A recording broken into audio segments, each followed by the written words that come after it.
Ser para ejemplo de nuestro interés, el máximo consumo de oxígeno podría ser un rasgo. Ese podría ser nuestro fenotipo, ¿no? Que podría estar determinado por un componente genético importante, que ese es el que no conocemos, pero no lo conoce el mundo. Ese no lo conoce, ese no es que no lo conozca México. No conocemos el de México, pero el mundo tampoco lo conoce al 100%.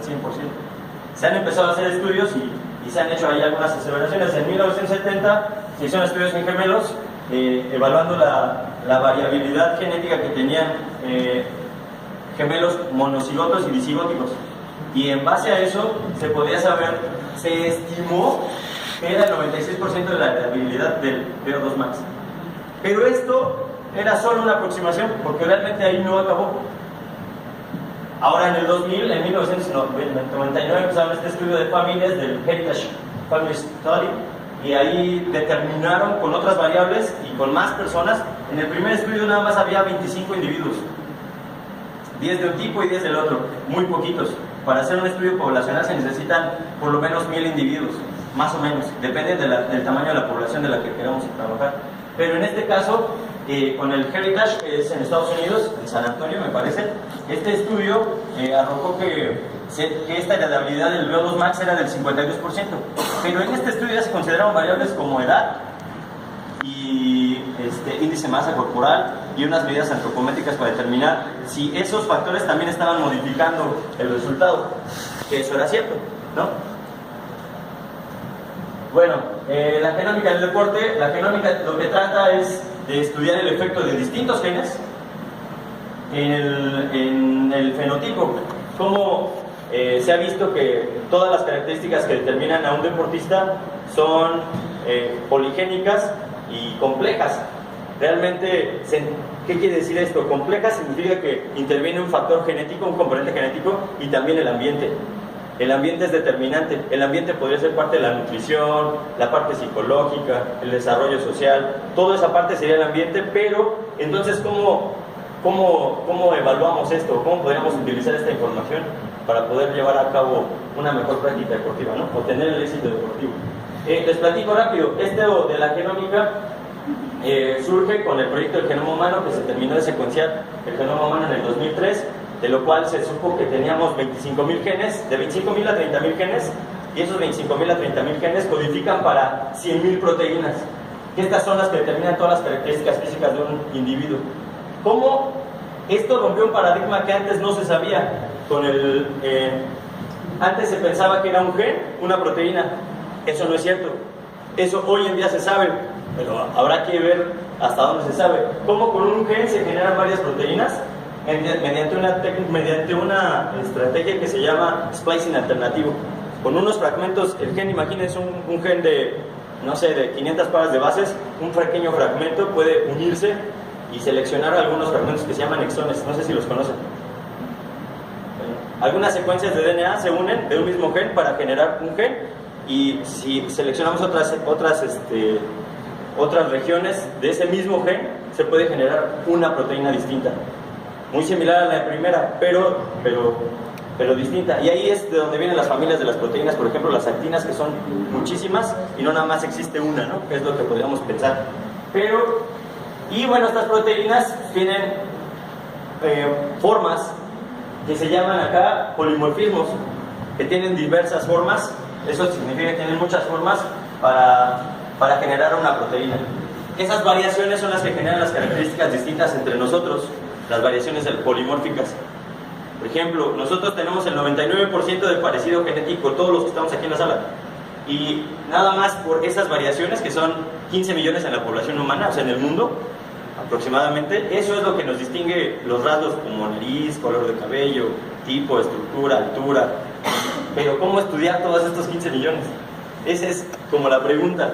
Eso es lo que define o lo que hace los rasgos. De aquí empezó a surgir otras cuestiones. Bueno, aquí algo de los polimorfismos. Si quieren, mejor me voy a saltar esta para ir más rápido. Lo que se ha tratado de investigar con todo este proceso es que se vio que algunas personas tienen mayor probabilidad de desarrollar una enfermedad que otras. Asimismo, hay personas que tienen mayor probabilidad para asimilar un fármaco que otras. No solo eso, la interacción del gen con el ambiente interacciones gen-ambiente son necesarios para saber cómo es que se desarrolla una enfermedad como el cáncer. ¿Qué es lo que nos está llevando al cáncer a los mexicanos, por ejemplo, ¿no? O al desarrollo de obesidad y diabetes, con mayor prevalencia con respecto a la población del mundo? Que eso es como lo complejo.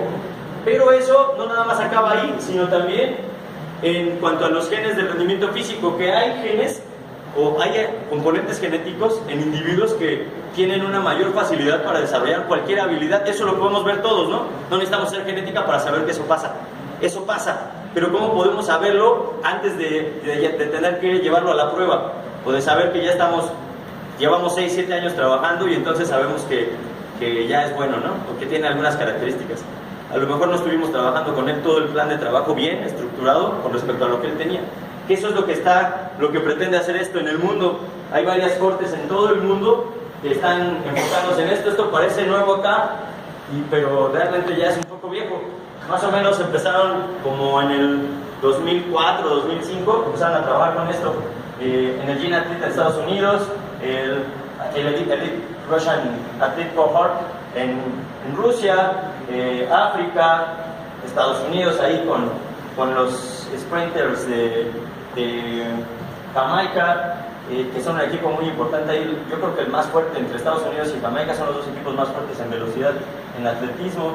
En Australia, Japón, Europa, trabajando con nadadores, remeros y generando varias cosas. Lo que les quiero platicar acá es que todos estos grupos que han empezado a trabajar con eso, lo que han hecho son cortes. No sé si saben qué es una corte, ¿no? Una corte es una selección de personas o de individuos que pueden entrar a un estudio por ciertas características. Se tienen que delimitar perfectamente para que puedan entrar al grupo y entonces los resultados no sean confusos y no tengamos ruido. Todas esas variables tendríamos que considerarlas para estos estudios que quieren hacer. Variables, quiénes sí entran al estudio y quiénes no pueden entrar, ¿no? En ese sentido, se hace toda una selección de las personas que pueden entrar con algunas delimitantes y se seleccionan atletas. Por ejemplo, en este caso, para la mayoría se seleccionan atletas que son de élite, o sea, que han ganado campeonatos nacionales o que han estado como finalistas en los primeros 8 lugares y representantes internacionales y olímpicos, ¿no? o mundiales. Esas son las personas que entran a los estudios. Y pues bueno, ya no quiero ahondar tanto en los genes ni tanto porque es bastante engorroso. Pero los fenotipos que más se estudian son resistencia cardiorrespiratoria, y eso desde varios puntos. Por ejemplo, la vasoconstricción, cómo modifica o cómo modula la respuesta al estímulo que te genera un mejor rendimiento físico en cuanto a cardiovascular, por ejemplo, en oxidativo. Esa situación, todos los genes que están involucrados en esas vías metabólicas para oxidación de lípidos y de glucosa y de otros factores, todas estas situaciones, todos esos genes son los que se evalúan acá. Y hay varios, aquí han salido con unos 35 genes asociados a ese rasgo. Se utiliza la condición de atleta de élite, como les mencionaba hace ratito, y se evalúa resistencia, fuerza muscular y otros relacionados al músculo y a la intolerancia al ejercicio. Porque hay personas, no sé si les han visto, si alguien da clases acá de educación física, han visto que de repente un niño tiene una flacidez muscular increíble, o sea, no puede desarrollar, no puede ni moverse. ¿Qué es lo que pasa ahí? Ahí tiene un componente genético que le está favoreciendo algo. Y igual también es su historia. Porque también hay gente que no tiene cultura en casa de hacer una lagartija, una sentadilla ni nada, ¿no? Hay papás bastante sedentarios, sobre todo en México, y por eso tenemos graves problemas de obesidad y de diabetes. Pero bueno, esos son los factores que más o menos se han estudiado en mayor proporción. Algunas condiciones como antropométricas, hemodinámicas, que esto se refiere, como les mencionaba, a la vasoconstricción, a la contracción del músculo, a la capacidad que tiene el músculo cardíaco de expandirse, como en el ventrículo izquierdo, por ejemplo, para cuando se tiene facilidad para desarrollar ejercicio oxidativo. Y otras cuestiones, otros metabolitos como glucosa, insulina, lípidos y otras sustancias. Pero todos estos factores